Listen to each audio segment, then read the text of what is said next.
The East Gate. Quran written as calligraphy. Like you look at the top blue pane, and this would be Arabic calligraphy. Now, that goes back to the beginning of Islam. The first Muslims were not only pagans, but they were also illiterate. They did not know how to read and write. So on their mosque, they used to write sentences from the Quran and teach the people how to read according to those sentences. And later on, it became part of calligraphy. The dome that we saw, the golden dome, it's not gold. It is aluminum, and it was made by King Hussein just in 1964. Now, when we go inside, when those who want to go inside will go in. Where that tree is, you got the East Gate, and then you've got the peak of the Mount of Olives. See, it's a straight shot from here. If anything, it's 6 degrees tilted, okay? As opposed to not being able to make it from the other one. So take pictures. Take your pictures because they may not.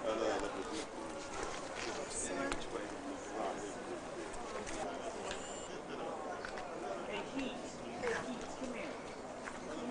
All right. Let's take a picture of me. Whoops, sorry, Robert.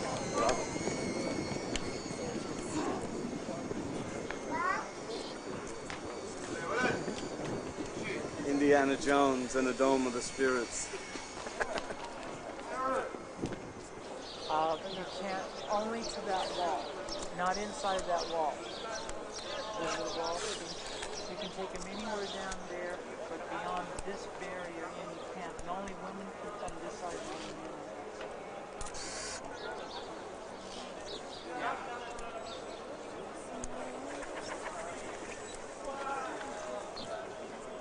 Yeah. That's the former wailing wall. And sometimes they have this area here open. That's where they call it Rabbi's Tunnel. But they were closed last week for reconstruction. Tour parts. Oh, this is trippy. I got to get down there and get a picture. I'd even give up my Diet Coke for this.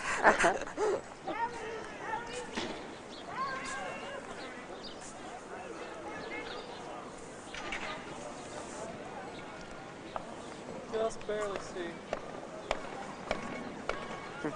Top of the Dome of the Rock right there. This is the Wailing Wall of the Jews. And they're still down there at it. They come and they kiss the wall.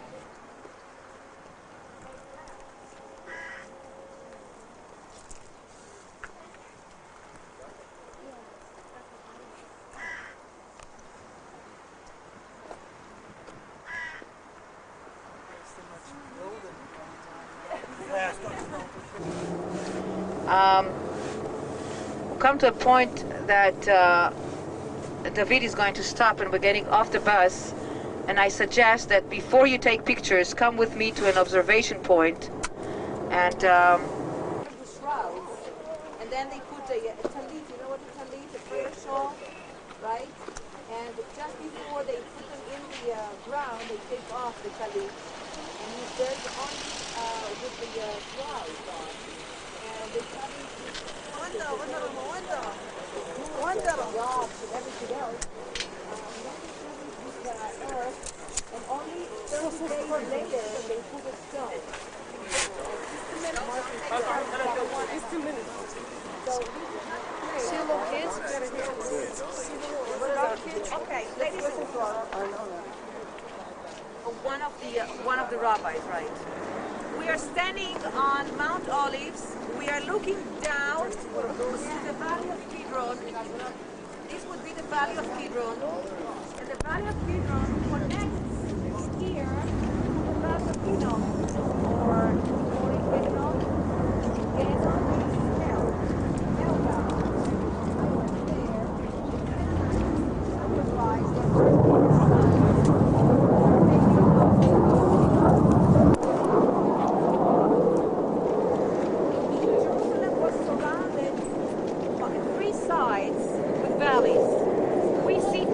right now.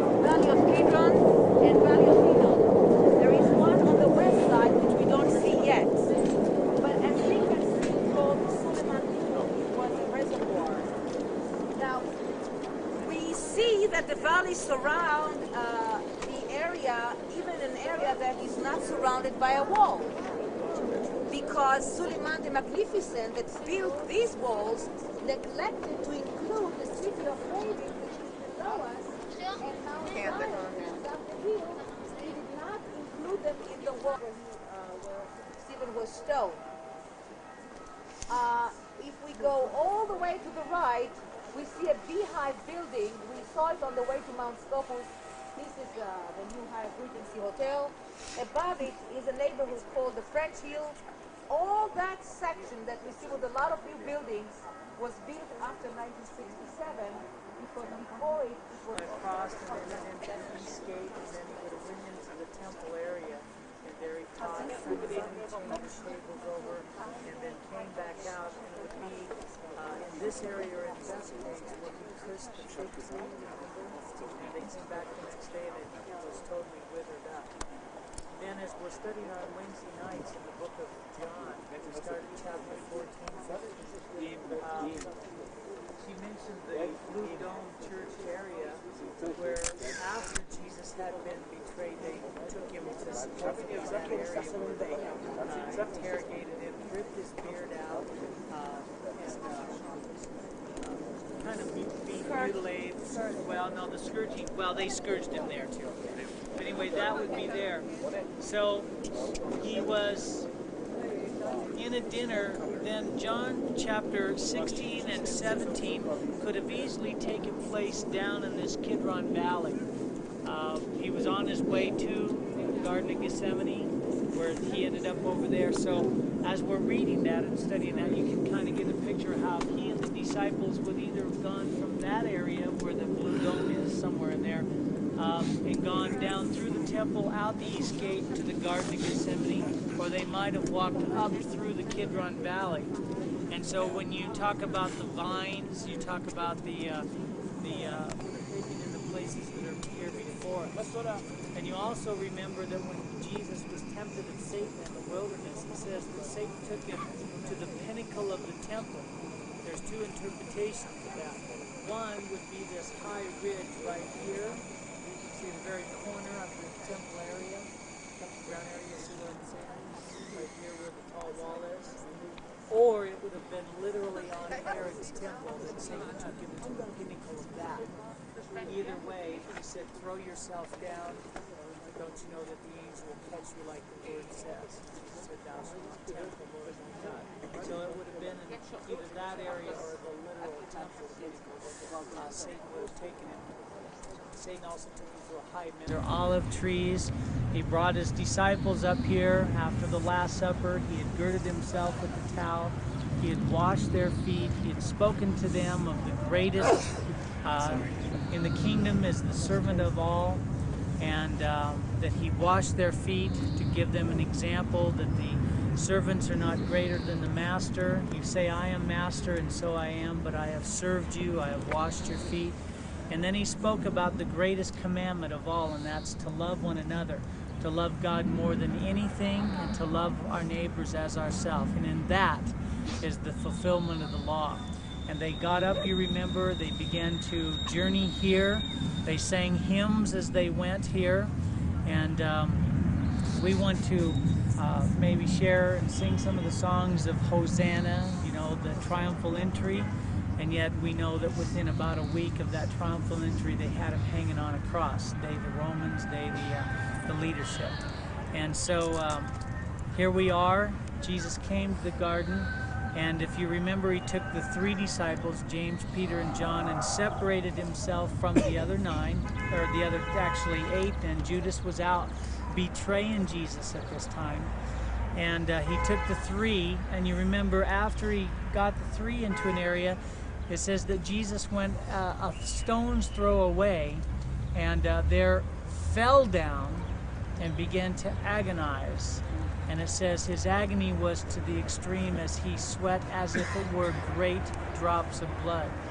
Now they have proven that that's physically possible to be under such stress that you can sweat blood.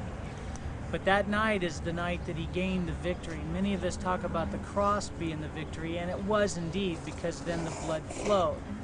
But really and honestly, it was the night of prayer that he spent, or the time in prayer at night that he spent, that really gave him the victory.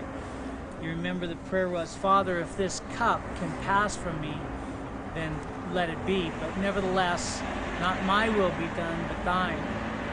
And again, there's another national anthem to that, is it's not our will, God, that we want done, it's yours. Father, do your will in our life. And he prayed that 3 times. In between those prayers, he came back and found the disciples sleeping. And he said, what, couldn't you watch with me for this hour? If you remember earlier, he had talked to Peter about Peter when he said, Lord, I'll follow you anywhere. I'll even die for you. And he said, before the cock crows 3 times or twice, you'll deny me thrice, okay? And up there as they took Jesus, okay, they led him away from here, and then Peter did the denying. Jesus had earlier, though, at the Last Supper, had spoken to Peter about pray, lest you enter into temptation. And here on the way up, he mentioned pray that you do not enter into temptation. And what did Peter do? He fell asleep instead of prayed, and he fell into temptation, and he denied the Lord. And so we've talked many, many times so far about how that disobedience and unbelief really destroys the work of God in our life. And on the opposite of that is obedience to the Word, and prayer keeps us in the very blessings of God. For the Word gives us something to believe in. Faith comes by hearing the Word of God. So the Word gives us faith, and then that faith gives us the momentum to have a belief that moves in obedience to action. And there Judas betrayed him with a kiss, and then they led him away. Now Jesus offered himself. They didn't take him. He really went with them. And so as they took him up, first of all, to Caiaphas' house, they mocked him, and they put a bag over his head, and they started punching him. And when there's a bag over your head, you can't see it coming, so you can't do anything. You don't know when it's going to happen. And they punched him, and they mocked him, and they said, you know, if you're the Son of God, then prophesy and tell us who hit you. And they also ripped his beard out.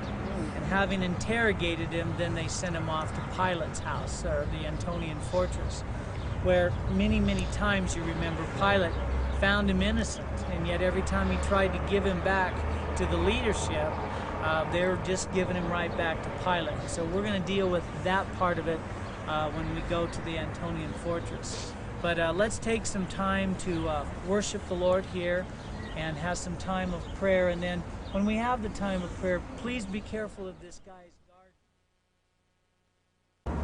What's your lowest power? 70 to 210. Yeah. The eastern gate through the Garden of Gethsemane, or an area that could be the Garden of Gethsemane.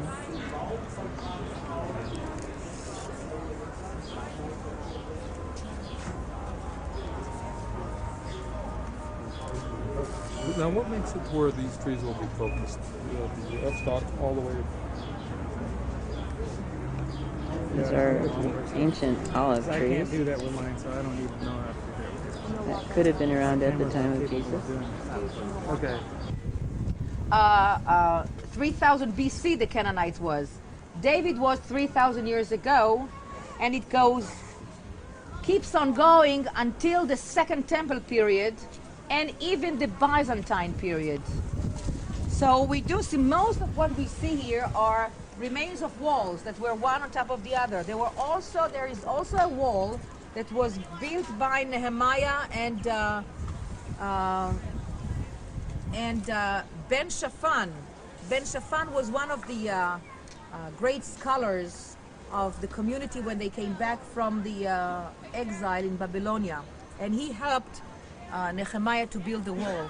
So part of it was the wall that was built by Nehemiah, and he really had a big problem rebuilding the wall. There is also, they found here, okay, when you look at number 1 here, you see the newest wall of the city from 4th and 5th century. Number 2 is a watchtower, and you can see that it's built in a square way. A watchtower that came out of the wall, right? And that was from the time of Jesus, from Second Temple. The number 3 over there was also a watchtower, and you can see that it's a watchtower because it's square. And that was also from Second Temple period. Although the big one, we come out to the other side. And here we have to go all the way back up. How close are we to the spring? We are 39 feet down. If you come down, you'll see how deep it is. Drop a shovel. You made it. I heard it. You have good ears. No, it did. Just the dime made it. The nickel didn't make it. So much is a lot of money some people throw in. With that shaft. And the way they captured the city is the guy climbed up the shaft and came in. I don't know if Arnona mentioned it, but remember how Joe Ash discovered where the shaft was the ladies were doing their laundry and pouring the water over the wall? And he figured if they were doing their washing, did you mention that? No. Okay. Okay, now did all that spa work, Jack, for you? Yeah, no, you're breathing. That's what I'm really jealous.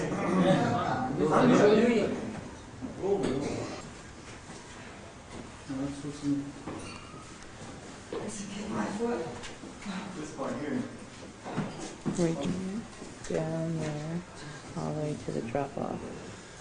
Oh, that's the shower. This is where they're washing, right? They threw the water over here? No. Right there? What is that one called? I don't know, it's called good. Double good. It's Tuesday.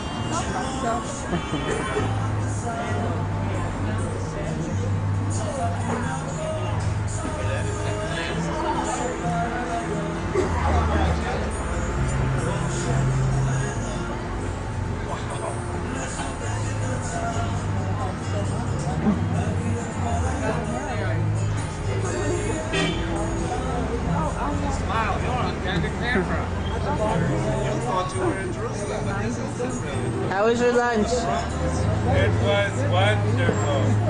I highly recommend it. Ladies, look at this, how it was found. It was found wrapped in straw like that. You see? Inside that straw. In perfect condition. Wouldn't you like to have one like that at home? Yeah. That's quite amazing, right? You're a craftsman. From other handles, we have images. They show you one of the image in large drawing right here. Interestingly enough, some of these images were defaced. Part of the iconoclastica, defacing images. So some of these were defaced. What is that? Do you know what that's supposed to represent? That little face? That was no, the face I don't know, but these jars were used for in religious ceremonies, like in sacrifices. First thing that he did, by the way, was the son of Professor Kelly, the one that has examined the Dead Sea Scrolls. That's it. They had here, it can be found in the wool and buses. Together, they started to have an idea, and increasingly they realized that what they have here is a talit, fresh, because the talit has to have two colors. One always wanted to be beautiful. They always had powder The Dead Sea caves. and creams and oils, and they always had factors for that right here, and they had mirrors as well. En dus met rooknallen.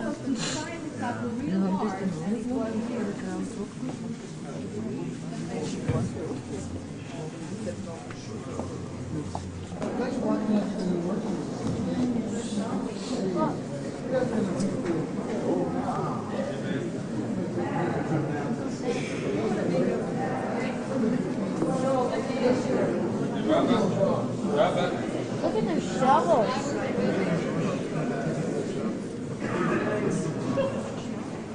Dad, look at their shovels and all that. These are actually Herod's croquet balls because he does everything in a large way. Palestine, the British High Commissioner, used to sit in the Augusta Victoria. In 1927, there was a major earthquake in the area, and the Augusta Victoria started to shake a little bit. So the High Commissioner ran out. He did not want to go come back there. So instead, they stayed here. He and his crew stayed on this hill. The Nations is always here.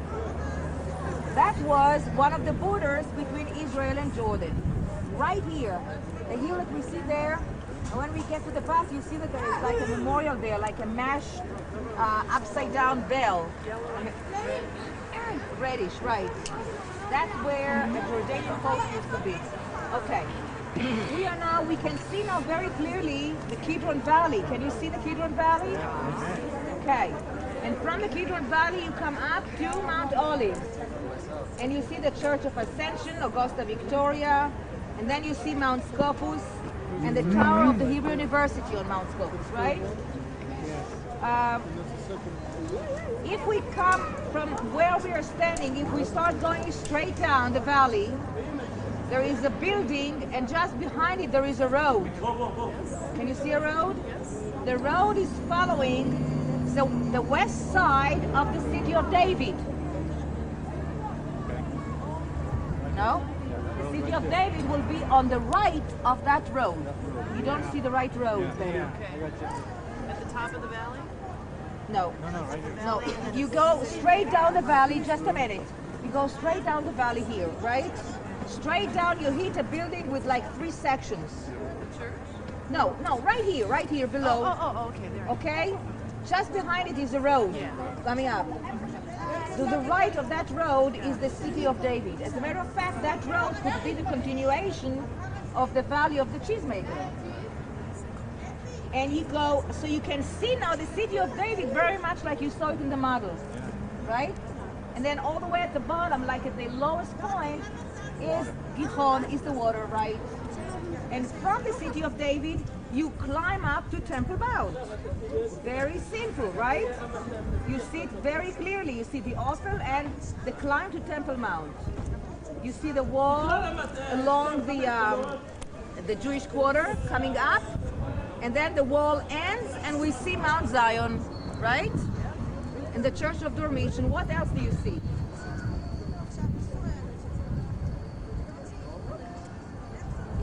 You see the Dome of the Rock? All right. You see Al-Aqsa Mosque? Okay. That would be the southern view of Jerusalem. There is a saying, Jerusalem mountain surrounded, and we just did it. We surrounded Jerusalem from all sides. Now you have all viewpoints. It would be right here then. Would the third wall extend all the way down to the end of the kitchen? That's right. Come way down to Not it down to the cathedral. No, in those days, the mountain was not increased. Yes. But, and I will mention it later on again, in 135, Caesar Hadrian put down the second revolt, and at that point, he leveled Jerusalem to the ground. He completely destroyed Jerusalem, and he built here a brand new city that he called Aelia Capitolina. Have the out and the inside.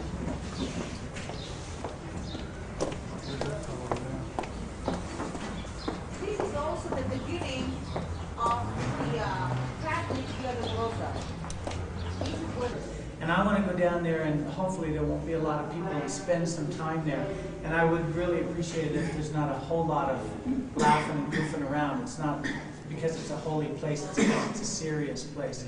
But the reason that Pilate had to say, "Behold the man," is because what they had done to Jesus between the high priest Caiaphas, as they remember in the Garden of Gethsemane, Judas came and betrayed Jesus with a kiss after selling him for 30 pieces of silver.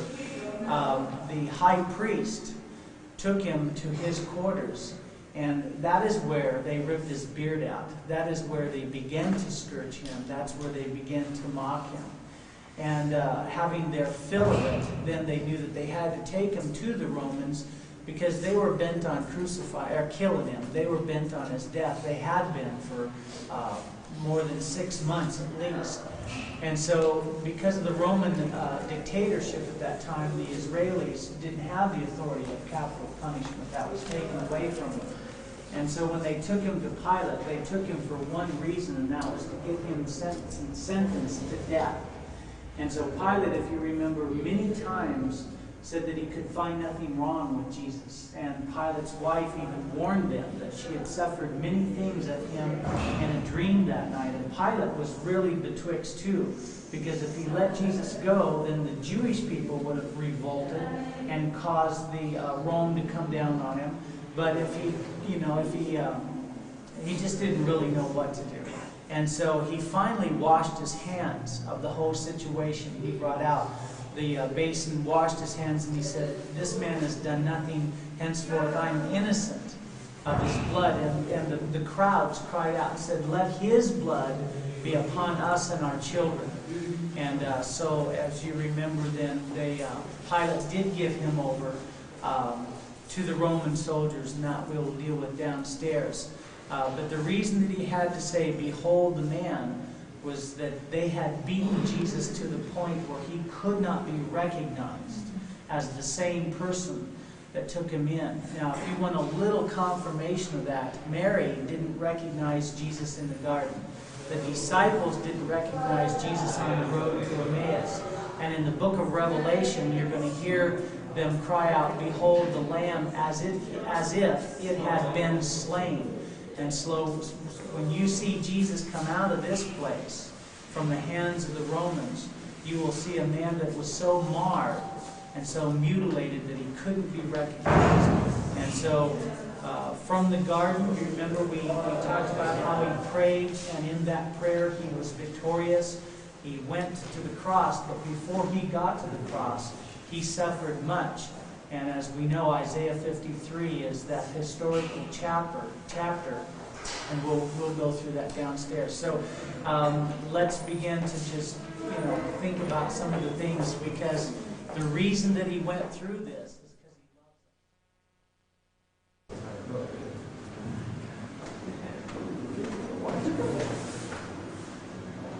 us. Yeah. It's nothing that was altered by anybody else afterward. This is the real thing, and we are talking about 2,000 years now. So no, the roof is a later one. The roof is a later one, but the pool itself, the pool is actually the moat, and the water came down and filled the moat. Can you tell us where we are right now? We're in one of the original moats around Herod's Antonio Fortress, filled with rainwater. Very dark, very cold, very stinky.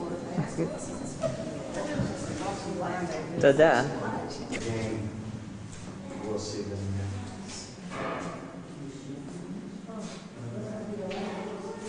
one of those things.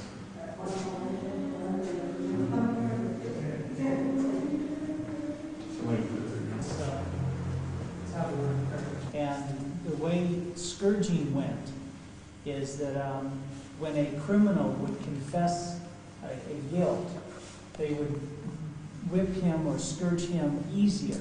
And the more he would confess, the lighter the scourging. Well, obviously, Jesus was accused of a lot of things, none of which he was guilty of. And so instead of the lighter punishment, they would lay on him even heavier scourging. And the cat o' nine tails was the whip that they would be using, the Romans, which had the leather straps 9. It was the scorpion's tail, they would maybe call it. And it had pieces of lead and bone and perhaps Roman glass embedded into it.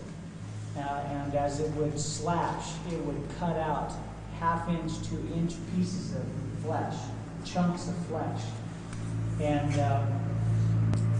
we know that the scripture says that he gave his back to the smiters. And they actually cut furrows, rolls in his back. It was that tragic. And The Romans were being real benevolent that day. They gave him 39 stripes instead of 40. 39 was the number of mercy. So they showed mercy upon him by one less stripe. But, 39 lashes with the cat of nine tails or the scorpion. In Isaiah, well, really Isaiah is another one, but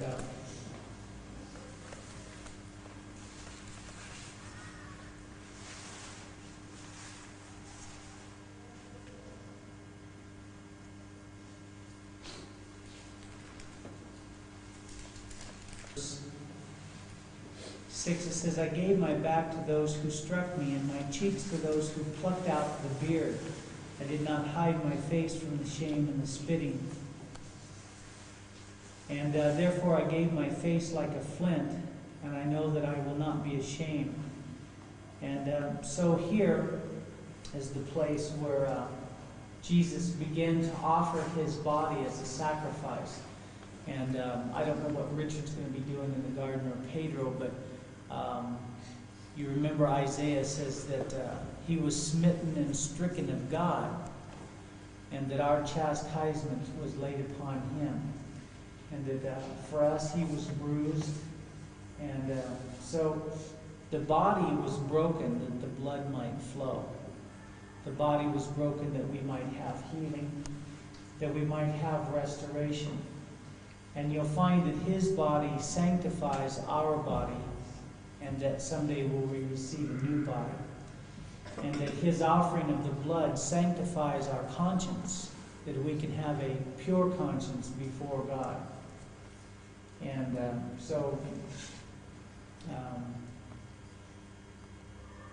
this would be the area, whether it's the street or inside the Antonian fortress itself, because of the names we believe that this would have been the area.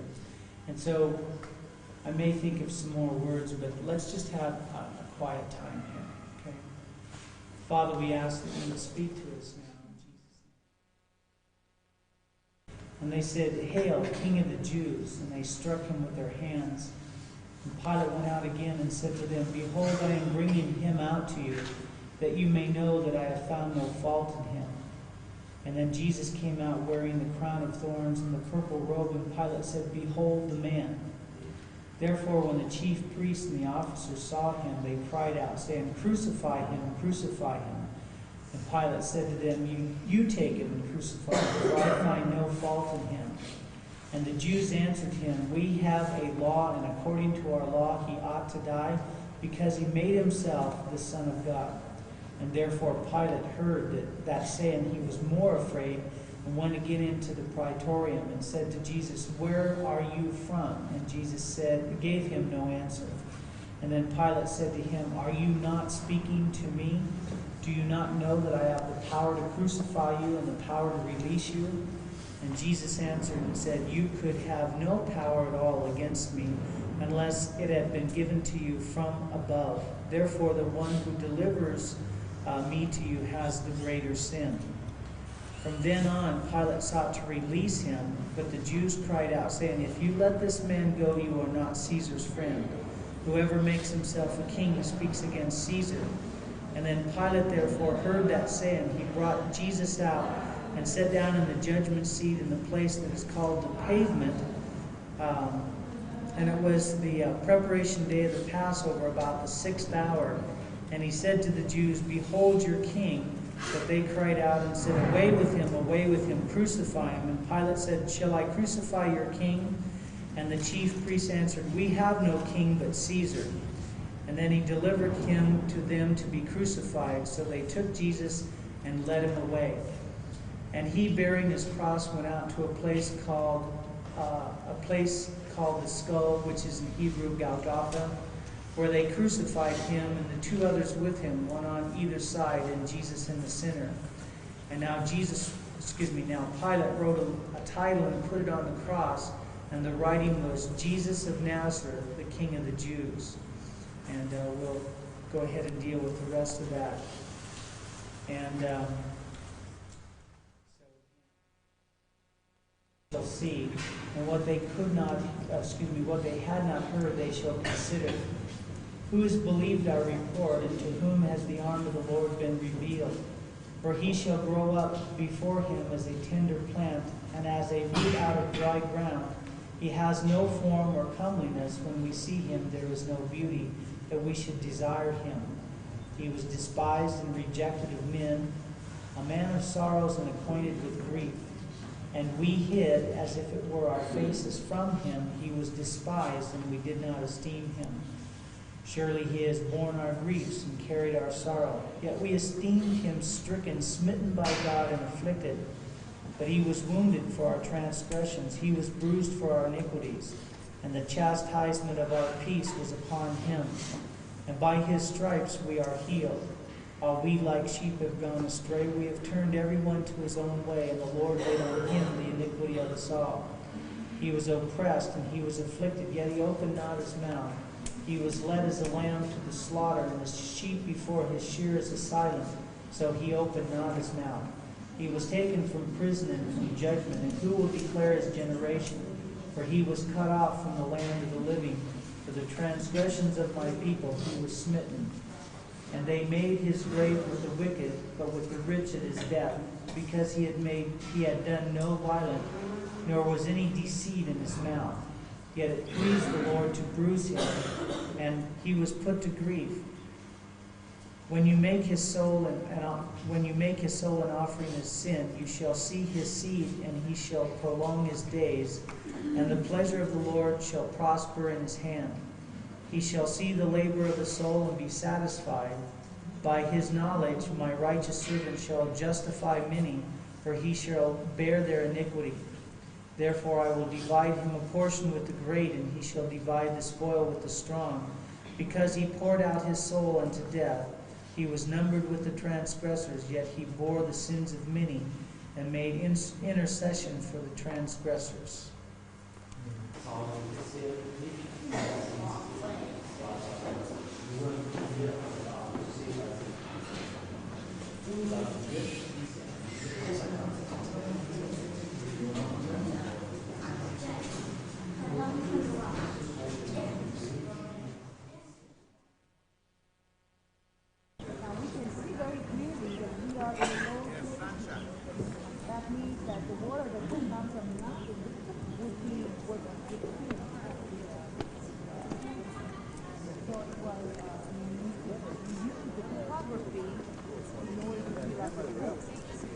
Now, we are also, when we walk now, from the Antonia. Have you visited all these since the last time? He couldn't make it in, so someone else got in earlier. So Jesus walks up to him and says, "Do you want to be healed?" Well, what a question is that? And so obviously Jesus healed the man, and therefore the man didn't have a need to go into the pool. He was there for healing. And so Jesus healed the man, and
Spirit. I always say to people, you are not come to a tourist site here. You are come to a place of quietness and peace. And it is staffed by a small community of people like myself. I happen to be what we in England call a solicitor, you call an attorney, and we come out here for a period so that we can share this experience with you. Now, but I welcome you far more importantly in the name of the Lord Jesus Christ. And here we seek to point you to Him as crucified Lord, as risen Lord, and as returning. And I hope you'll bear those 3 points in mind as we go in round the garden. First of all, therefore, we think of Him as crucified Lord, and we take you to this site. Now, when people come from as far across the world as California, they expect to see a quiet, peaceful place, and I show them a bus station, and I say, this is probably where Jesus was crucified. Let me say, we only say probably, because you can never be sure. There may have been other places, but it's quite true. And I say to them, as I'm sure your pastor will explain to you, it's very, very appropriate that the place where Jesus possibly, probably was crucified is now a bus station. Because, well, let's think, he was crucified in the middle of night. Let's go on up this place. This is an old quarry.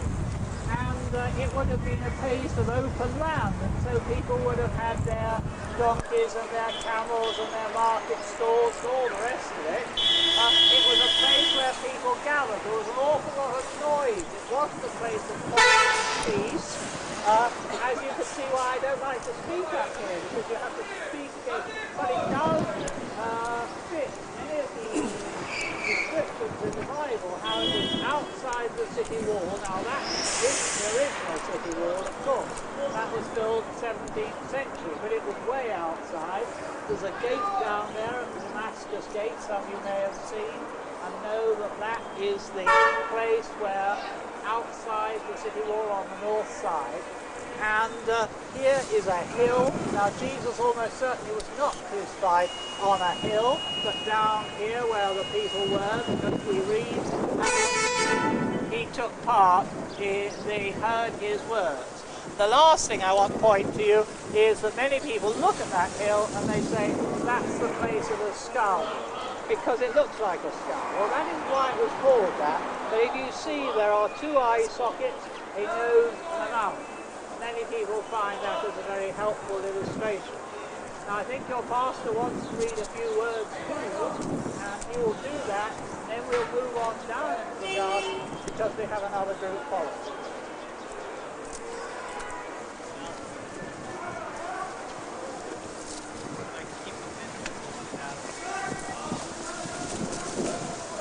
We're going to do this a little backwards. After the resurrection of Jesus Christ, you remember that he appeared before his disciples, and one of the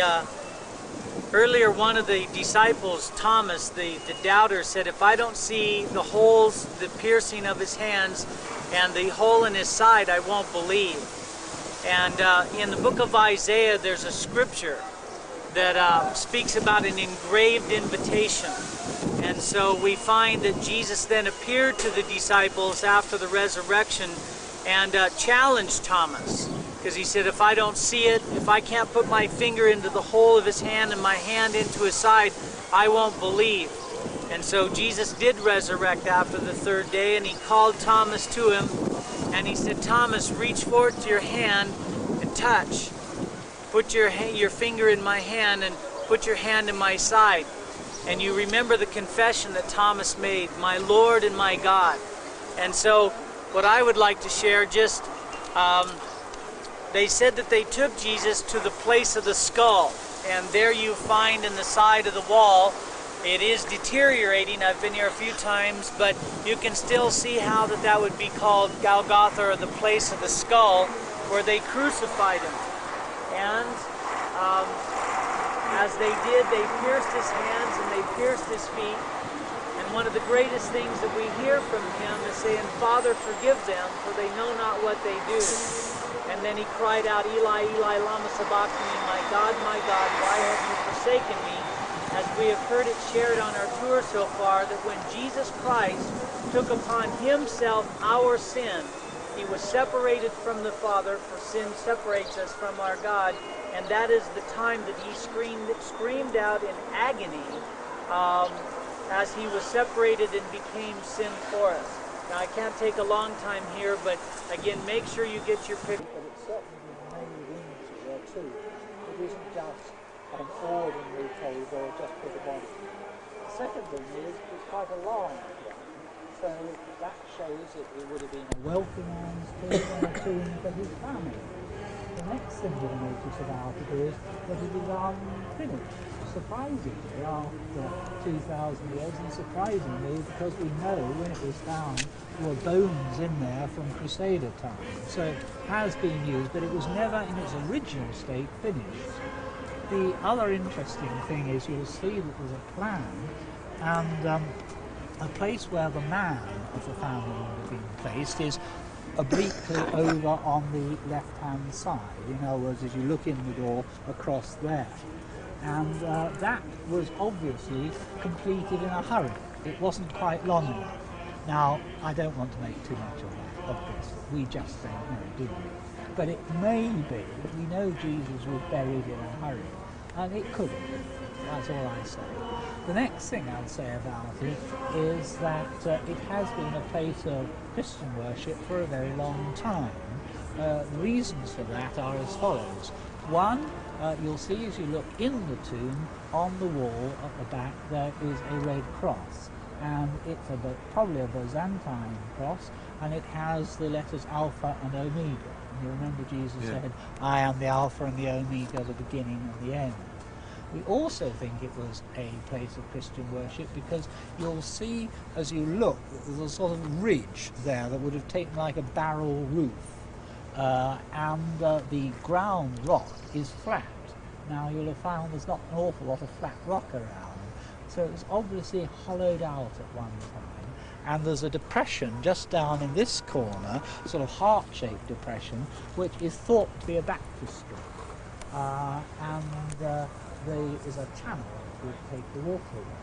Now you'll know in the epistles that the linking of baptism and resurrection, and therefore many people think it would have been significant that at the place where Christ had been buried, people would have been baptized into the Christian faith.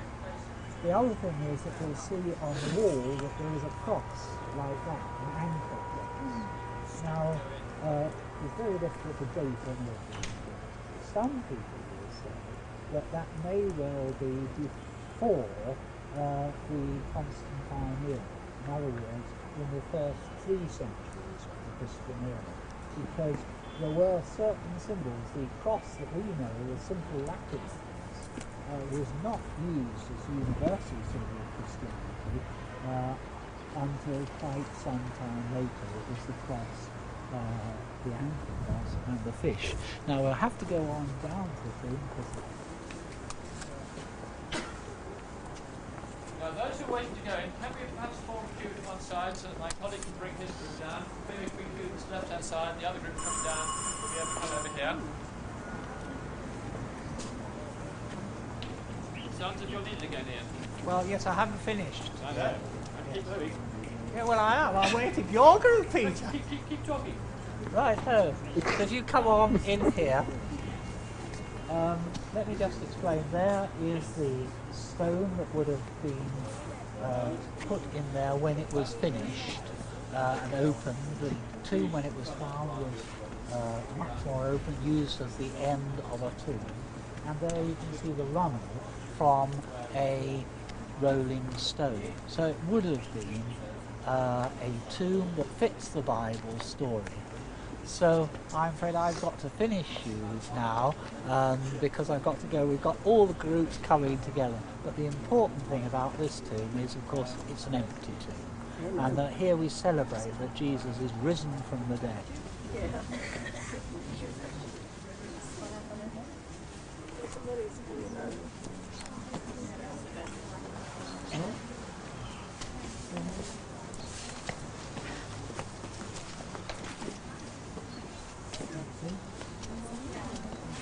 is inside a possible tomb of Jesus. Where are we exactly looking for?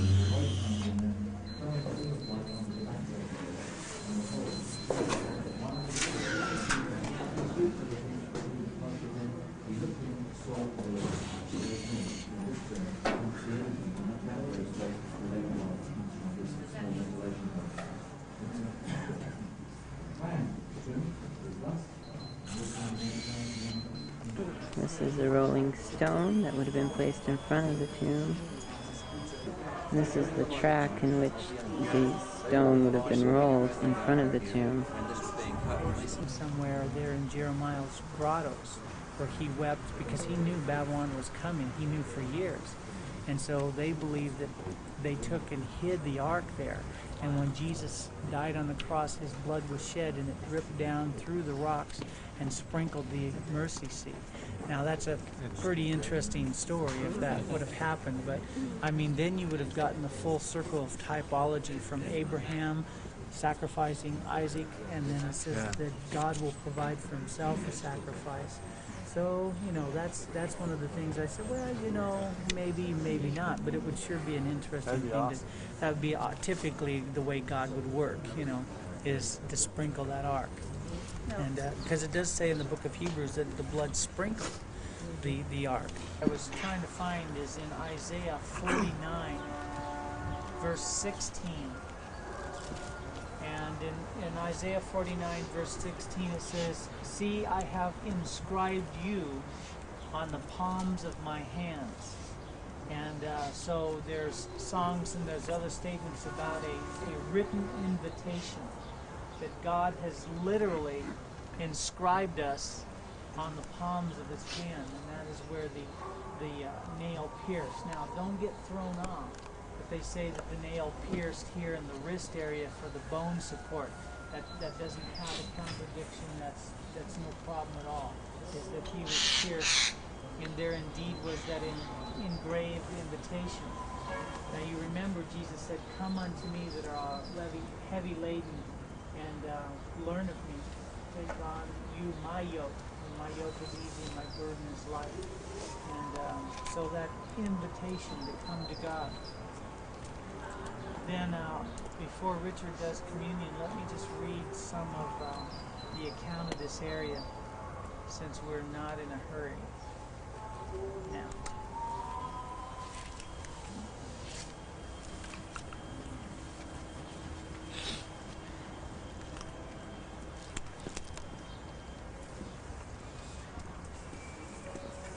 It says, "And then the soldiers of the governor took Jesus into the praetorium and gathered the whole garrison around him.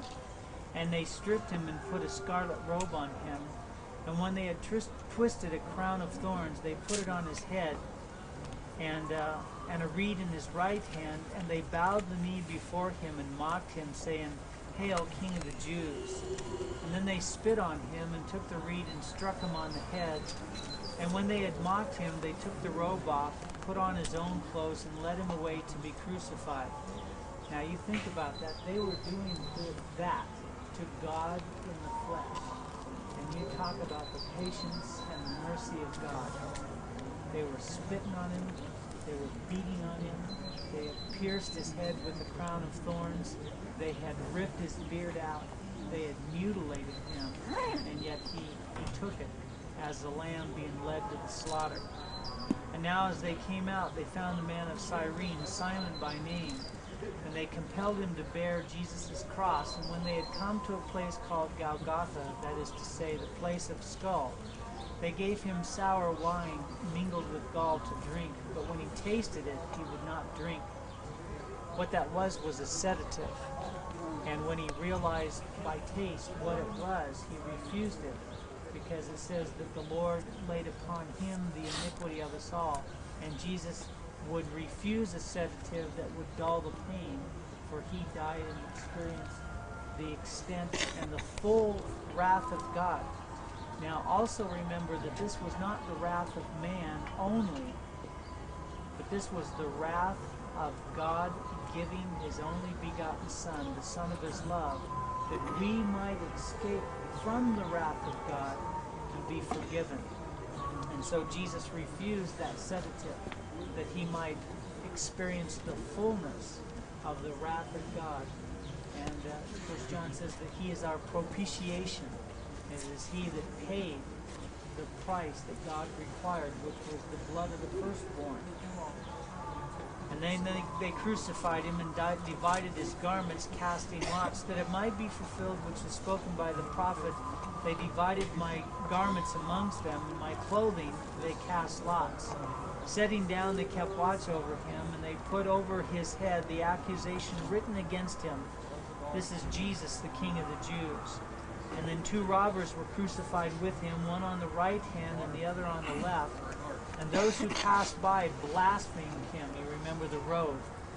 Wagging their heads, saying, "You who destroy the temple, build it in 3 days. Save yourself if you're the Son of God. Come down from the cross."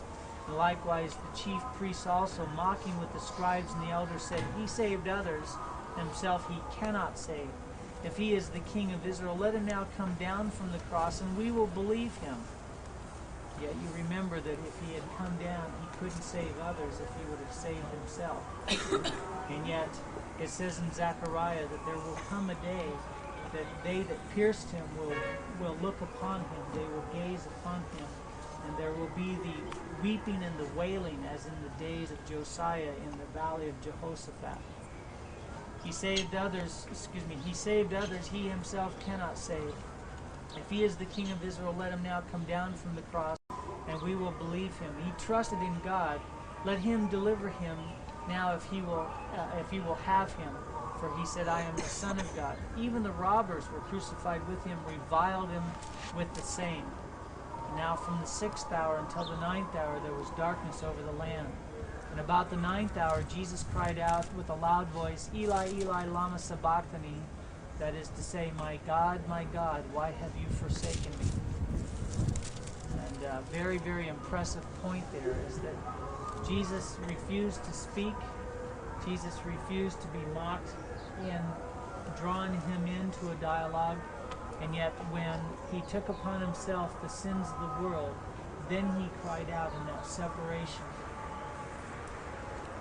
Some of those heard said, "Oh, he's calling for Elijah." And immediately one of them ran and took a sponge and filled it with sour wine and put it on a reed and offered it to him to drink. And the rest said, "Let him alone, see if Elijah will come and save him." And Jesus cried out again with a loud voice and yielded up his spirit. And then behold, the veil in the temple was torn in two from top to bottom, and the earth quaked, and the rocks were split, and the graves were opened, and many of the bodies of the saints who had died or fallen asleep were raised, coming out of the graves after his resurrection. So that wasn't an immediate thing. It was on the day of resurrection. The veil was rent, and the veil was rent now, and the graves were opened later. Okay, so then the centurion who were guarding Jesus saw the earthquake and the things that happened. He feared greatly and said, "Truly, this was the Son of God." And so they took Jesus' body, they begged Pilate for it, and they took the body, wrapped it in its clothes, in the grave clothing, in a very hurried way, and buried him, put the stone over it. If you remember, the leadership, the Jewish leadership, was very afraid that someone was going to come and rob the grave of Jesus' body and proclaim a resurrection. So they asked Pilate to put a seal. Pilate, in frustration, said, "You just go make it as sure as you can." And we know that there was a Roman guard, there was a seal, the high priest had a guard, and we'll deal with the resurrection after. So Richard and Pedro.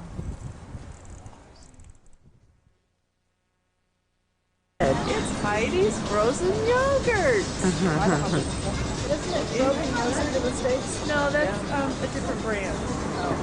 Let's discuss it, shall we? 1967, we found out that King Hussein had an idea of building here a national park, and he started to level the party and house was standing. It was completely broken, and we are going to see pictures of it. We are going to see a lot of pictures that will show you how it was in June 1967. So they decided right away to start the society.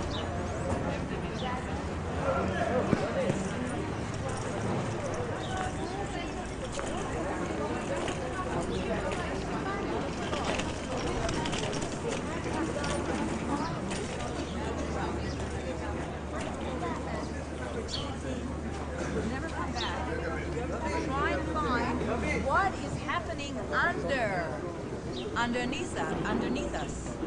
So you were not allowed to build any new building before you did an archaeological excavation. And sure enough, we found a lot, and you will see a lot of the things that they found. Probably under 95% of all the houses that were rebuilt, you can find underneath an archaeological excavation. So the house had to be built on stilts, not to disturb the archaeological excavation. We went back 2,000 years with the excavations that we found. The remains of civilization.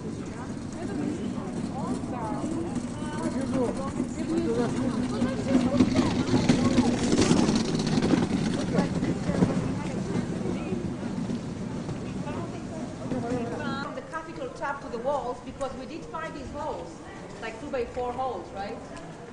So there was some kind of canopy here. And this was the sidewalk that the ladies, the matrons of the Roman city used to walk and show off their nice hats in Easter time or something like that. And here on this street, this is where the carriages and the chariots used to go. That was a beautiful street of Roman city. Let's continue through the corridor.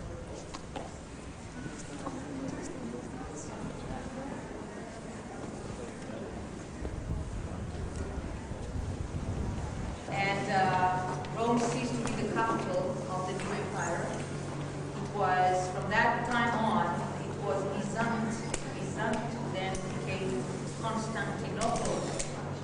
In Turkey, Byzant was capital of the new Byzantine Empire, which is the continuation of the Roman Empire. But now Rome is Christian. And this is when we start seeing churches. Now, about 100 years ago, we found on the east shore of the Dead Sea a small village called Meitaba. We found there a church remains.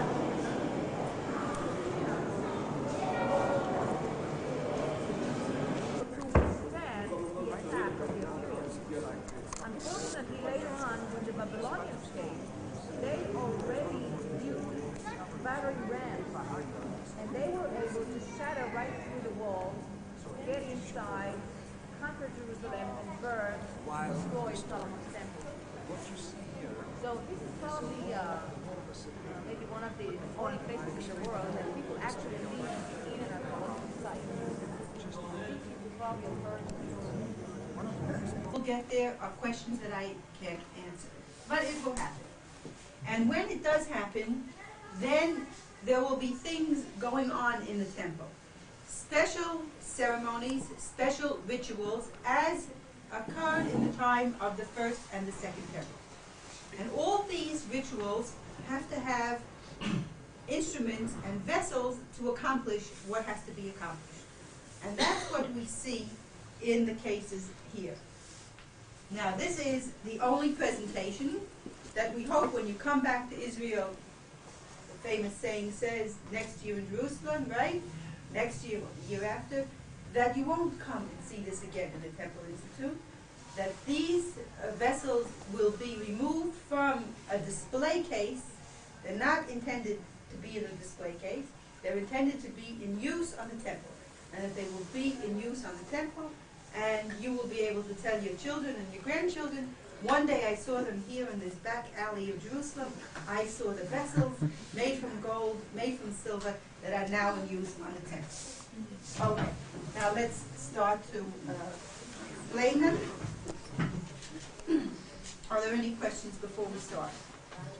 Are we allowed to take pictures? You're allowed to take pictures, yes. If you would like to wait till the end, and I'll open up all the cabinets, then you can take it one by one. If you want to take in the middle, okay, doesn't matter. All right, let's start here.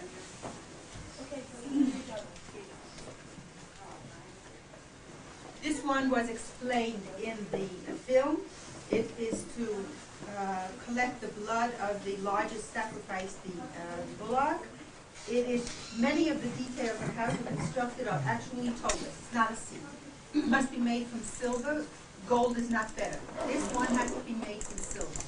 It must be made of a special weight of silver, 70 shekels for shekel HaKodesh. The 70 point of the shekel coin weight, which if we translate it into something we can understand today, about 5.5 pounds of sterling silver. So it has a weight. The Kohen, the Jewish priest, who is the one who does the service, who officiates in the temple, he must bring this vessel filled with the blood of the sacrifice quickly to the altar. Not hurrying, not running, but quickly, to make sure that the blood does not coagulate. He is forbidden even to rest this for 1 minute. And so the Bible tells us, make this vessel without a proper bottom. That bottom is no bottom, that's a point, right? You could never place this down because it would tip over. And even if he tried to place it down, he would be quickly reminded that it's not going to work. He better finish the job and then take the coffee, right? I took the coffee break when he went and he watched the film. All right. Now, okay, we still haven't gotten all the information that we need to construct it. We have substance, silver, weight, 70 shekels. Point on the bottom, so it shouldn't have a base. The handles here were designed by the people who run the institute to make it easy to carry. 5.5 pounds plus the liquid inside is already weight. Talking about a big distance. You know how much area the Temple Mount is of the old city of Jerusalem? About 1/5 of the area. That's pretty big. That's a pretty big area. Now we have to worry about the volume. How big is it? How big are you going to make this vessel to receive the blood of the bullock? Well, you make it about as big as 4 or 5 quarts of milk or fluid, 4 or 5 quarts worth. That's the volume, okay? And that's how it's made. Decorations, also part of the vessel, but not part prescribed in this vessel that it has to be exactly one after the other, the same thing. There were many of these in the temple. There wasn't a singular one. This was not unique. Today it's unique because no one else has built it in 2,000 years. And when we're finished building one of each of the 93 categories, then we'll start on the second round to make a backup supply. This artist felt that a modern design, clean cut, would be something beautiful. That's his 20th century sense of aesthetics. He didn't delve back into archaeology and copy something from 2,000 years ago. He went on his own. Don't have to copy. Okay. Now, let's look at another mizrach, categorized as a mizrach by the fact that it doesn't have a proper bottom. Again, baseless, see? Very different in shape and size and design from the one that we saw before. Here, it must be made from metal, but it doesn't have to be made from silver, so this one is gold plate. If we had a bigger budget, it would be okay to make it from gold.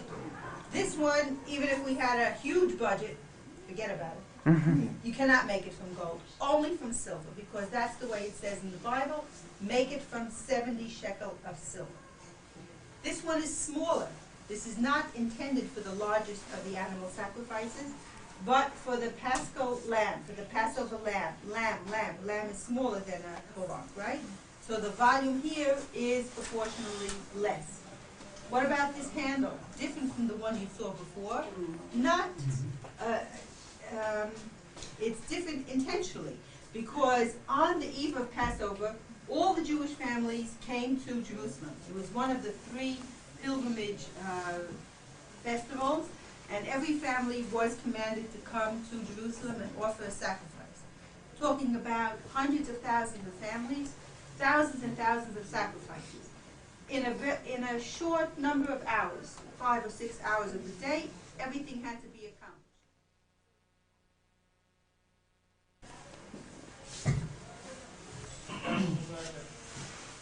Here's a lovely picture. Hold it. Here's a lovely picture used on the Feast of Tabernacles, another one of the 3 pilgrim feasts of coming up to Jerusalem.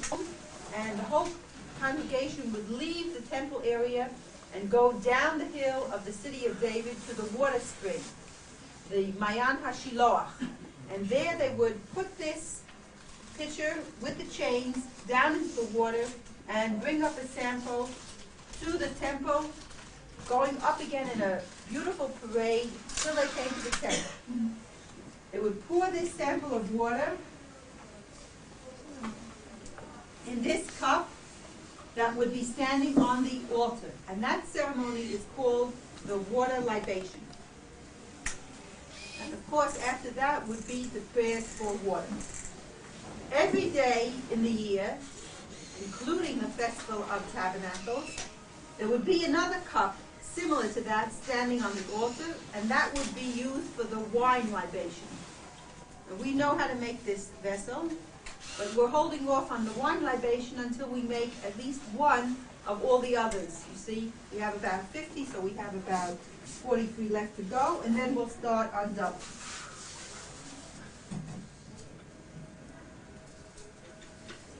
A pitcher, a golden pitcher, not pure gold, gold plated, built with the intention that it should be used in the temple for oil, pure olive oil, to light the 7-branch menorah, the 7-branch candelabra. One of the very exciting pieces in this exhibit is the 7-branch menorah, which is not right here. It's around the corner, and it's very strongly suggested that you go and see it. Here is the top part of the menorah. You see, the candle part. This one is still only a model. It has a cover that's used to cover the oil, and here's the place where the oil was poured in. Here's the place of the wick, covered so that the flame should not attract any flies or any dirt, and it should be clean. Here's a diagram of the 7-branch gold menorah, and here's a photograph of how a crown was worn by the high priest. It was worn on his forehead from ear to ear, like half a crown, attached on the other half by a blue woolen cord. The blue was the color heavenly blue. Looking around to try to find the color, what would be close? Because if I say heavenly blue, what heaven am I talking about? The heavens of the early morning, the heavens of the sunset, the heavens of the winter, the heavens of the summer. If you pay attention to the sky, and it doesn't matter from what part of the world you come, it changes with all those things.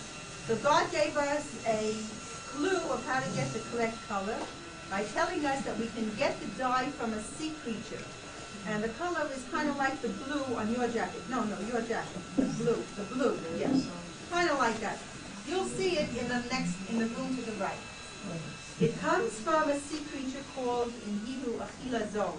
And when you translate it, after looking and trying to find it, and this just gives you an idea of how difficult it is to do all these things accurately. You will find 2 sea creatures that have a gland that pulls out a blue dye. One in English would be called a squid, and one in English would be called a snail. Both of them in Hebrew are called chilazon. And both of these specimens are in the room to the right, which you can see. Because we don't have in the Hebrew alphabet capital letters and small letters like you have in English. Everything is one, but here they gave an emphasis by making the Hebrew letters taller in the name of God. Okay. The high priest also wore a blue coat, and that was made from the techelet, the blue wool. He wore 4 garments like the ordinary priest that were all made from linen, and you will see that suit of uniform in the room to the left.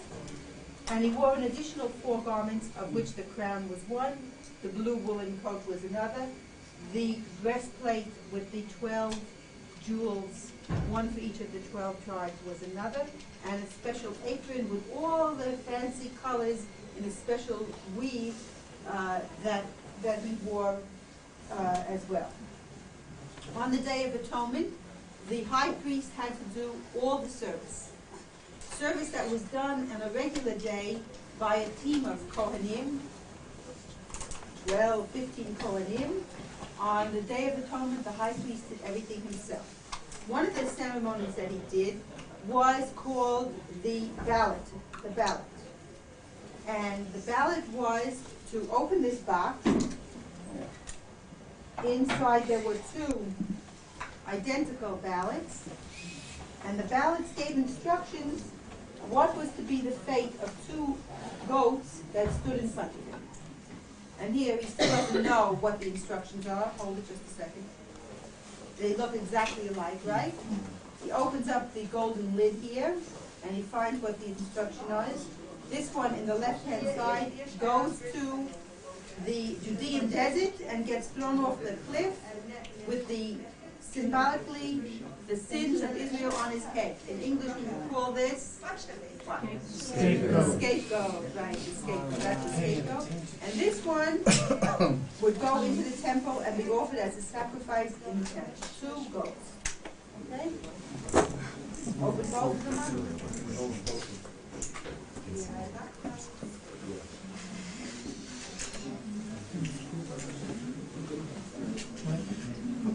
Now, remember we spoke about the white garments of the priests and the blue, and here's a red. Red, white, and blue, right? There was also purple. This red is supposed to be derived from a special worm which has not yet been found or identified. So this red color is not authentically produced. It may be the right color, red, you know, green and white as snow.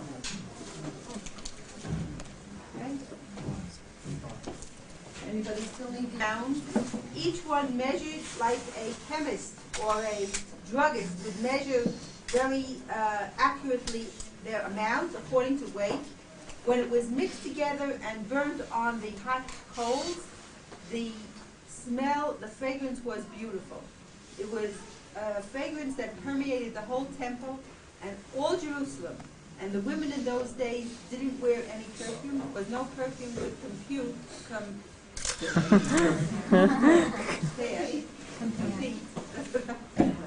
compete with the fragrance of the incense. And the incense was a message that when you smelled it, to remind you, even though you were not necessarily in the temple, because this went all over the city of Jerusalem, to get back on the right track and to do what God wanted you to do. That was the message. And I'll tell you a secret. If you want to wake up in the morning to make an appointment, here we are.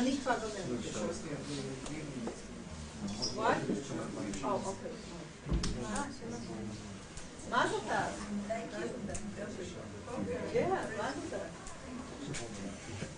This is a shovel that the Bible says must be made from silver and must go up to the altar and take off part of the ashes that had remained from yesterday's sacrifice.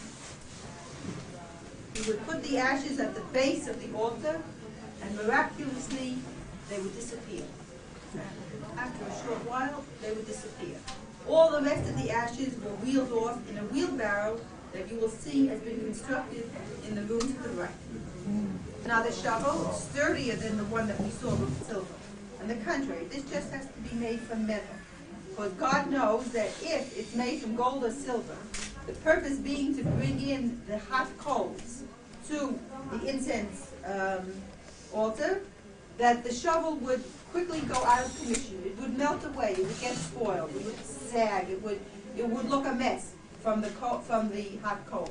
And so this can be made from a more sturdier metal, and this one is made from brass. Okay? Actually copied from the Arch of Titus, which is found in Rome. The Arch of Titus tells us a sad story of the Jewish people, a dark day in the year 70 when the Second Temple is destroyed, and the Jews are exiled from our homeland, and the precious vessels of the Second Temple are gone, stolen from Jerusalem. Where are they today? Maybe they were melted down long ago, and the precious metals were used or sold, or who knows. Maybe they're still in one piece in the catacombs of the Vatican. In any event, they're not available. The Jewish people have come back to Israel. We have our homeland back, independent state of Israel. Very soon in history, a majority of the Jews in the world will be living right here in the state of Israel. And then it will be a very serious responsibility to prepare for the temple. So here in the Temple Institute is the first step of that preparation, and these trumpets sound the... C'est ça qui est le plus passionnant dans ce musée. Tu t'imagines qu'après tout le reste, Non, mais c'est il y a ça qui est bon. Tu penses à resservir. C'est ça, tu comprends, ça y est. Moi, je trouve ça extraordinaire. Moi, je suis chaque fois épatée par cette espèce, tu sais, d'espoir qui n'est jamais éteindre. Jamais. Definitely don't need a flash.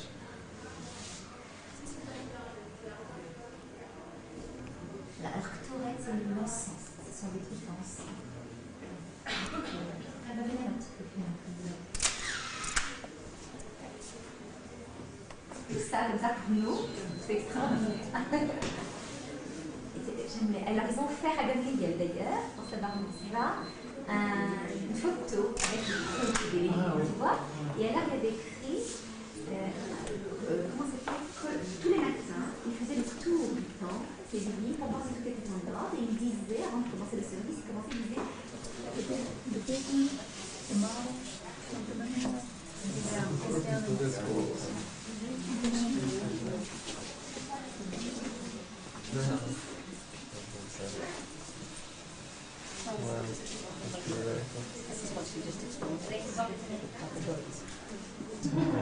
Yeah, it seems so. Well, he'll come. Right at the bottom.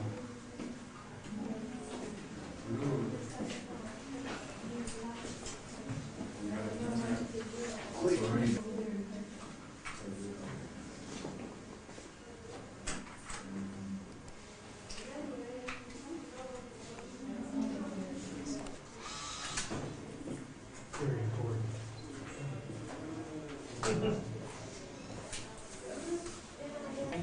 Mount of Olives. Straight shot right through the gate. Here's the gate. Okay. So it's like the model. You see what I'm saying? You catching it? Dome of the Spirit, East Gate, Mount of Olives. Okay, where's their east gate right here? See the east Right gate? here.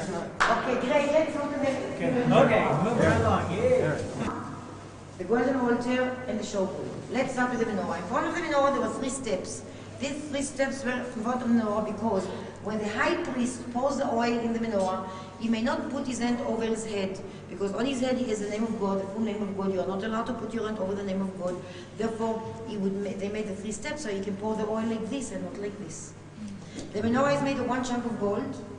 It has 3 legs, a base, flour, 2 fists, cup, button, and flour, 2 fist button, 2 fists, 3 cups, button, and flour. What are you laughing at?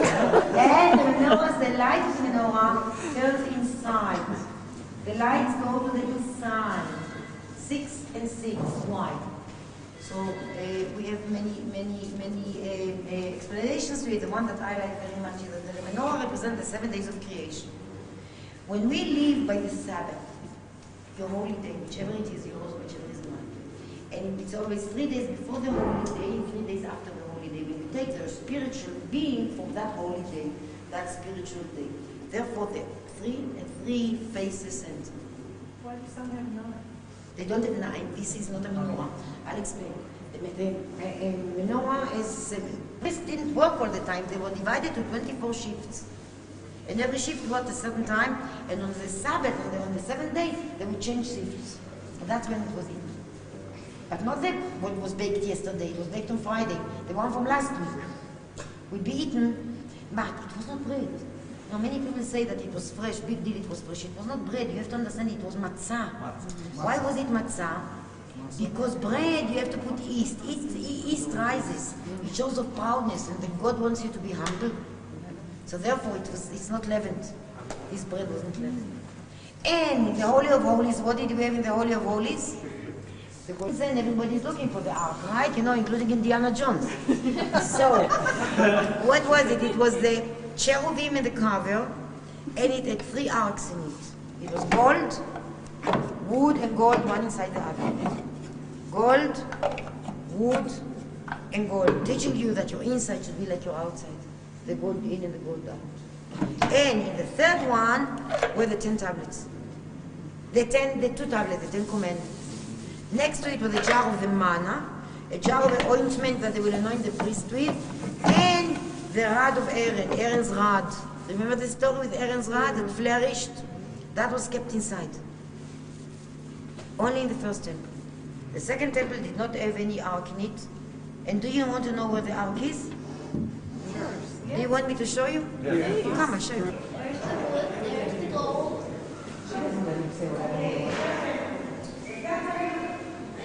This side is the dome of the rock.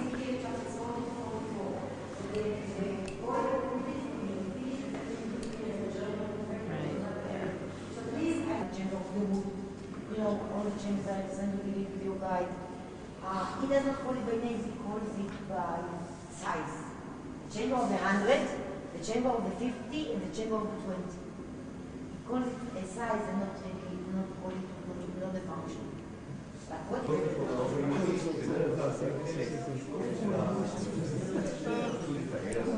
Excuse me.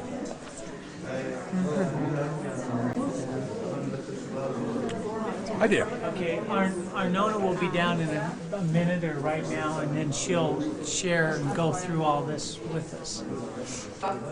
Of the Jewish quarter, the way we found it in '67, you can see right over there. And when you see how it was all destroyed. So when they started to excavate, they found this place here, and they realized that what they have here is a very rich, very affluent neighborhood that was in the upper city, up from the Temple Mount, that was destroyed the same day that the temple was destroyed. But they didn't really know the extent of it and the wealth that they're going to find here. And then the plan was to build above the place a big yeshiva. It's a theological seminar. You will see here storage systems. You will see here storage houses like over there. You will see a lot of purification baths.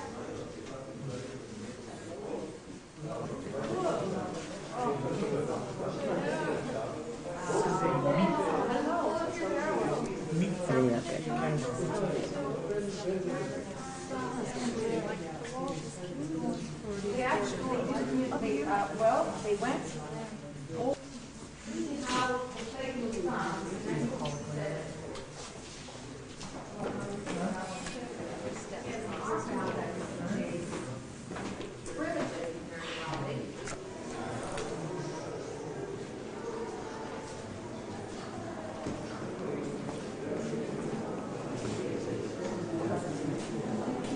Start taking off the plaster, you can see the 3 different remodeling.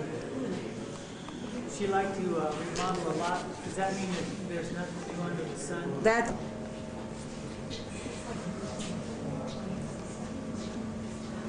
this house, they found not one, but 3 purification baths.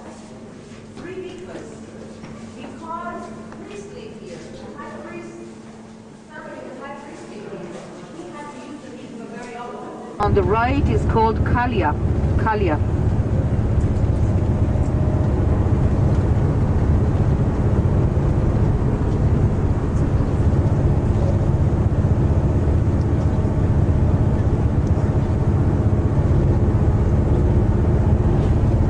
Tell me what I'm looking at.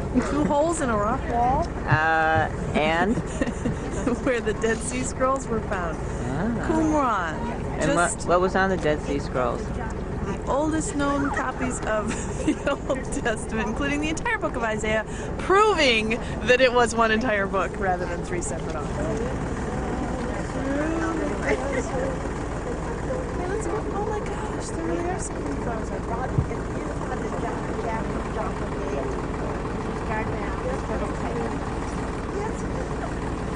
Let's go desert.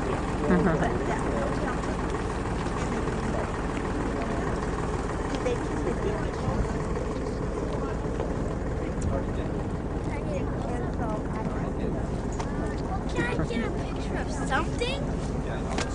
are, if we are lucky, if we are very lucky, we might be able to see an ibex or two, and maybe we'll see them in the afternoon when we go to the here.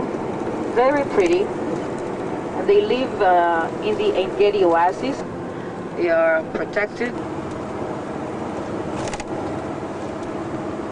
Hava means love. Very nice word for it.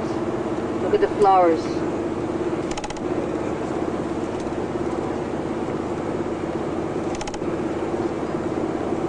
Already Masada, can you see? Very clearly. You see a rock flat on top, isolated from the mountains around. Joziku says exactly how far Masada is from Jerusalem. Yeah, here they are. There's David. Not boinging around like that. You know that? I thought it'd be whipping through the wind.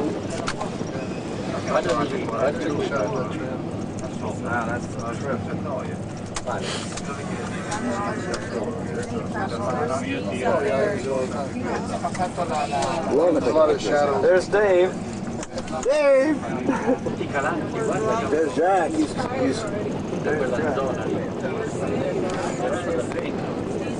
Io ho visto vicino a Roma. Dove c'è Bagnoria, il paese dove è nato la Oh man, I'm glad you did Lì è proprio il paese. That's Robert. Steve.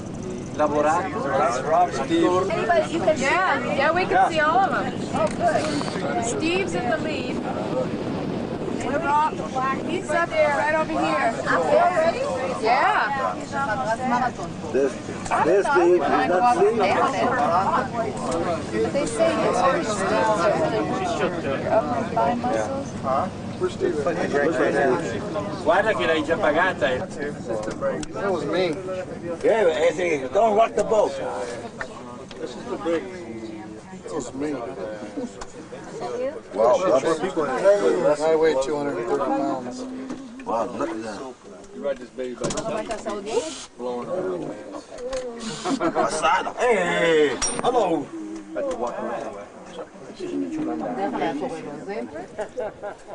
He's walking now? Uh-huh. There's Robert. Yay, Roberto! He's gone.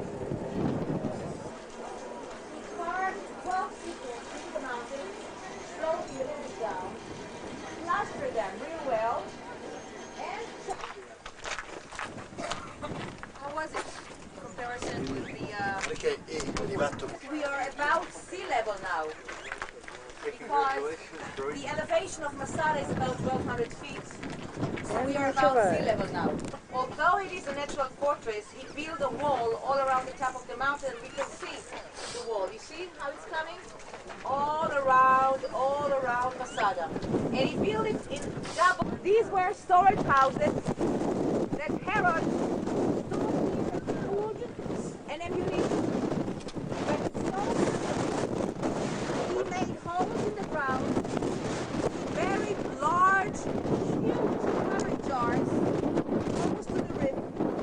And he had inside oil, wine, grain, dry fruits, dry vegetables. Herod had here so much food that when after he died, the food was here for 70 years until the revolt started, and then almost 1,000 people survived on that food. We go triangle tiles. You see here, both sides. This is where the major decisions were made. The political major decisions were made while they were dressing up, getting ready to be treated nicely by the young ladies around here. But we do see over here, stuff became hot. Now, over here, they had sprinklers, water. On the other side, under the arch, they had like a small pool of water. And the young ladies that served the men to to go upwards and disappear, and that's what it did, and more happened. See the stomach here? One on top of the other, they retain heat. They got hot. Right. They used to plaster the whole hull. Okay, they plastered it. This is an early steam room. Talk about a view.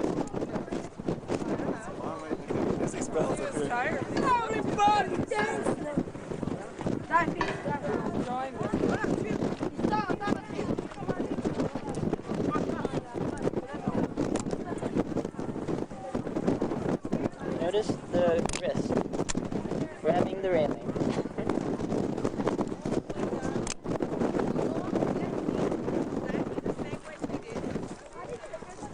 And Josephus says anywhere between 40 and 60,000 people were sent down. Not all of them were soldiers, a lot of them were slaves. Came down in they realized they would not be able to take Masada into victory. So they decided to start besiege Masada. So what they did, they built a wall all around the mountain. And you can see the remains of the wall. If you look down, you see a white path. Just a white path. You see the remains of the wall. You see the stone? You see a line of stone? That's what you see like clusters of stone. That's the watchstone. It's the wall.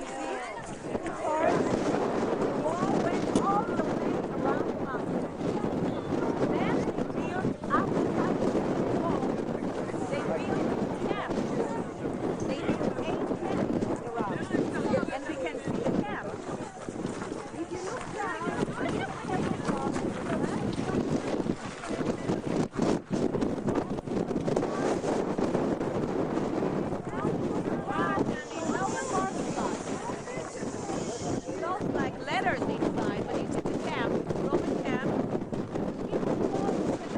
And right here, down below us, is another camp. 4 out of the 8 camps.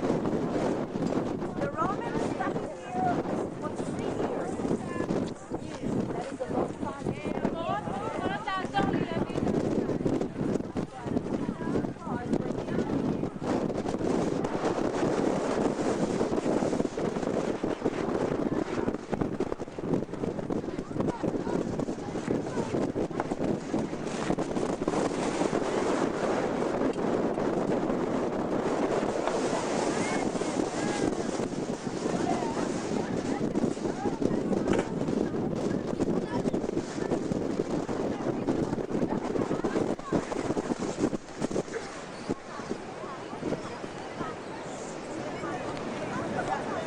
Next door, a bar mitzvah ceremony, right there. Then, in the camp itself, they started to build a war machine. A tower, a very big tower made of iron and wood, on wheels. And at the top of the tower, they built a battering ram, right? And then they put on the tower many soldiers equipped with catapults and with bows and arrows. Now they did something that really threw the defenders off guard. They brought hundreds of Jewish slaves and they tied ropes to the tower and they made the slaves pull the war machine up the ramp. And the defenders are standing here on top of the wall. They're looking down and they know this is it. They're not going to start killing their own brothers and sisters. So they were watching the tower going up and up slowly, being pulled by the Jewish slaves all the way to the top. When they reached the top, the battering ram started to shatter the outer wall.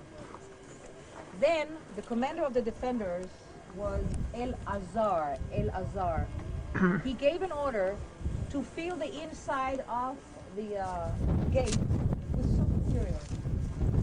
Pillows, equipment, clothing, everything soft, knowing that the battering ram can shatter through stones. You know, big wind, and then it softens and it changes. So at first, the wind shifted the fire back to the tower, but then the wind shifted again, and the inside of the gate started to burn. At this point, Azar, the commander, gathered his warriors in one place, and he talked to them. And we will go now to the place. This was the meeting hall of Masada. Whenever they wanted to discuss things, whenever they wanted to study, they came here to the meeting house. They had even a back room, which was their treasury. Everything above the black line has been reconstructed. Neither the Romans nor anyone else, but only God, who alone is the true and righteous Lord of men. Now the time has come that bids us prove our determination by our deeds. At such a time we must not disgrace ourselves. Hitherto, we have never submitted to slavery, even when it brought no danger with it. We must not choose slavery now, and with it penalties that will mean the end of everything if we fall alive into the hands of the Romans. For we were the first of all to revolt, and shall be the last to break off the struggle. And I think it is God who has given us this privilege, that we can die nobly and as free men, unlike others who were unexpectedly defeated. In our case, it is evident that daybreak will end our resistance. But we are free to choose an honorable death with our loved ones. This our enemies cannot prevent, however earnestly they may pray to take us alive. Now can we defeat them, nor can we defeat them in battle. After all, we were born to die, we and those we brought into this world. This even the luckiest men must face. But outrage, slavery, and the sight of our wives led away to shame with our children, these are not evils to which man is subject by the laws of nature. Men undergo them through their own cowardice if they have a chance to forestall them by death, and we will not take it. We are very proud of our courage, so we revolted from Rome.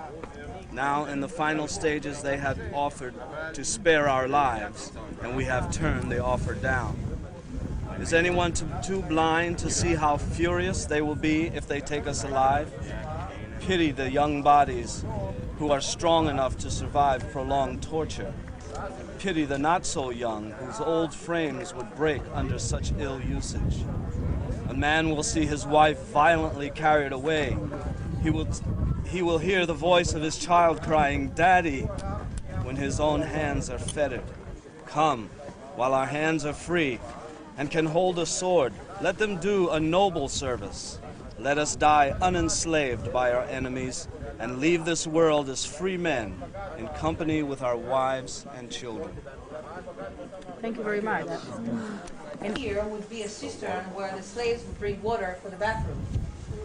But the important thing here is the floor. First of all, we see here beautiful mosaic. And you remember when we were yesterday at the Herodian neighborhood underneath the Jewish quarter? Yeah. I mentioned that before we found that floor, this was the only mosaic from that period of time that we found. Here and in another place. So in that Herodian quarter in Jerusalem, we found a like, mosaic alike. But the one that we are going to see later on, we still did not find anything alike. On that magnificent floor, it was a magnificent floor, something was built on top of it. Very simple kind of going, same thing, fig, grapes, pomegranates, and so on. And then the outer shape is like branches of olives. Here on this floor, we think would be the most extravagant thing that Herod could build up on top of Masada. Because it points to the right, huh? Kind of a pointy toe, though, huh? People would sit on the different steps according to how deep they wanted to sit in. Right? And we see the lines came all the way Where's Larry? Where was I when you woke up? There he is. Larry. Larry! Look up for a Larry! Hey, Larry! He heard that. Okay, we have some time in the sun for books, t-shirts, and dancing cosmetics. Now. He's like, They hey. have that book that I hit the button and the light came on and went off. I didn't. Here we are in the shadow of the Judean mountains. Masada. And there is Robert. He climbed Masada. Behind Robert is the snake path which Robert climbed. And there he is. Masada Kid. Dan. You gotta sing now. Here we have Robert walking down towards the Dead Sea to go bobbing. You ready to go bobbing? He looks excited, anticipating.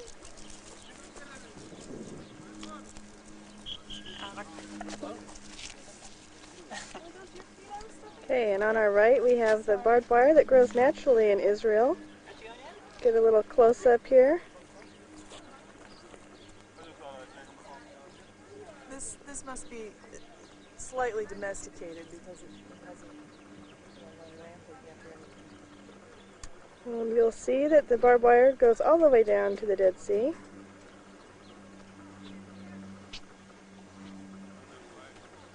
Come on. But I can't see where I'm going. Oh, well then you need to turn it off again. And here we have some more members of the group coming down to go bob in the Dead Sea. Hey. Way to be pickled. Like I know, remember in Hawaii, how they did the pineapple.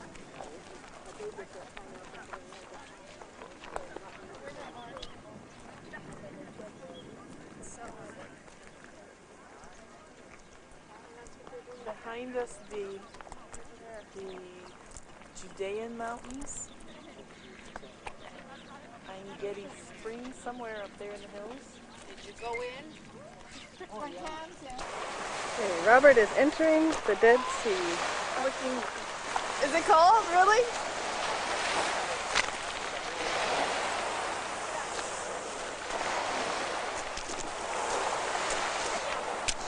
Okay. And there we see Robert bobbing.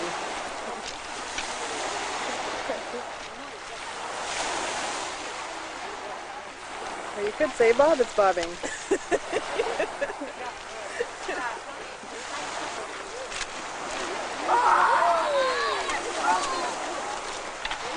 What's it like, David? Hi, Mama. Dave, is it cold? It's like chilly in here. I don't know.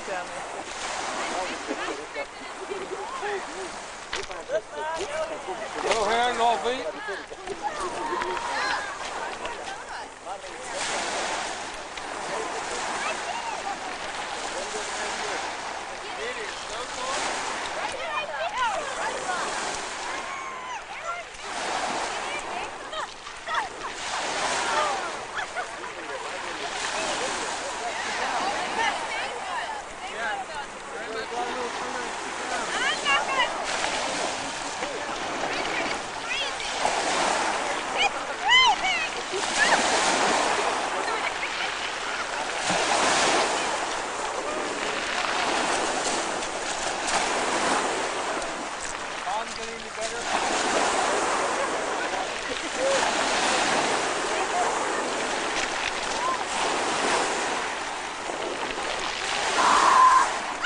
This makes them Bobsy twins.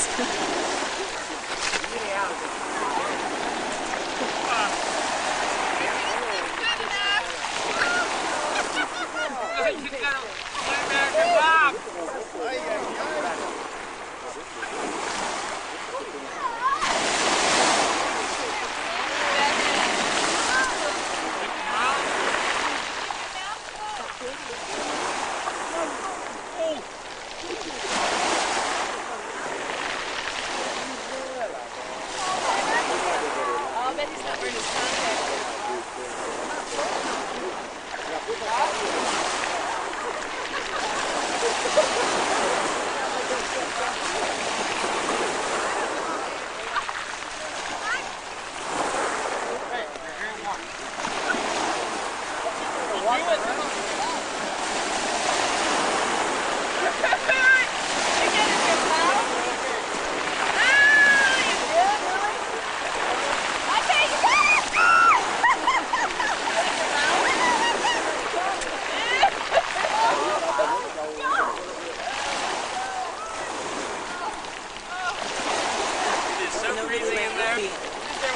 is so freezing in there, it's beyond cold. Really? Yeah, it is fully cold in there. Oh, I am bigger.